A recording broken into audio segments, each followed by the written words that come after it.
Hamas Israel మధ్య యుద్ధం మొదలయ్యి 48 రోజులైంది. ఈ యుద్ధం భీకరంగా సాగుతోంది.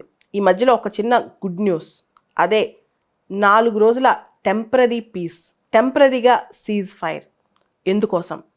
హమాస్ చెంతనున్న ఇజ్రాయలీ హోస్టేజెస్ కొంతమంది విడుదల చేయడం కోసం, దాంతోపాటు చాలామంది ఇరుక్కుపోయిన పాలస్తీనియన్స్ని కాపాడుకోవడం కోసం, గాజాలో దాదాపు 2.4 మిలియన్ పీపుల్, వీళ్ళందరూ కూడా ఆకలితో అలమటిస్తున్నారు. చాలామంది భయంకరంగా నిరాశ్రయులయ్యారు, ఇబ్బంది పడుతున్నారు, రోగాలు వచ్చేసాయి.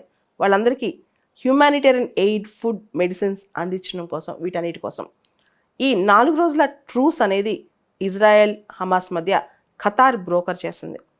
దీనికి అమెరికా మరియు ఈజిప్ట్ సపోర్ట్ కూడా ఉంది. అయితే ఒకవేళ కనుక ఈ first phase of true success అవుతే ఇది కొంత ఎక్స్టెండ్ అయ్యి మిగిలిన హోస్టేజెస్ని కూడా రిలీజ్ చేసే అవకాశం ఉంది. ఫస్ట్ ఒక 50 హోస్టేజెస్ రిలీజ్ చేస్తారంటే ఈ 4 డేస్లో, ఒకవేళ ఎక్స్టెండ్ అవుతాయి.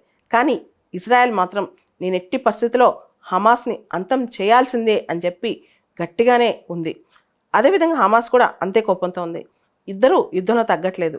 4 డేస్ ట్రూస్ మాత్రం ఒక విధంగా ఇంత పెద్ద కష్టంలో ఒక హోప్ అని చెప్పొచ్చు.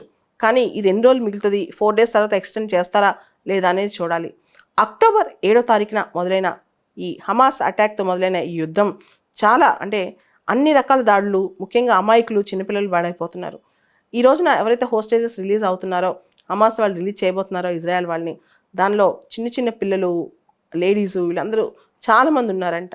సో ఫస్ట్ వాళ్ళని రిలీజ్ చేస్తున్నారు నెమ్మదిగా. దాదాపు 200 మందికి పైగా హోస్టేజెస్ హమాస్ చెంతన ఉన్నారంటే ఇజ్రాయెల్ హోస్టేజెస్.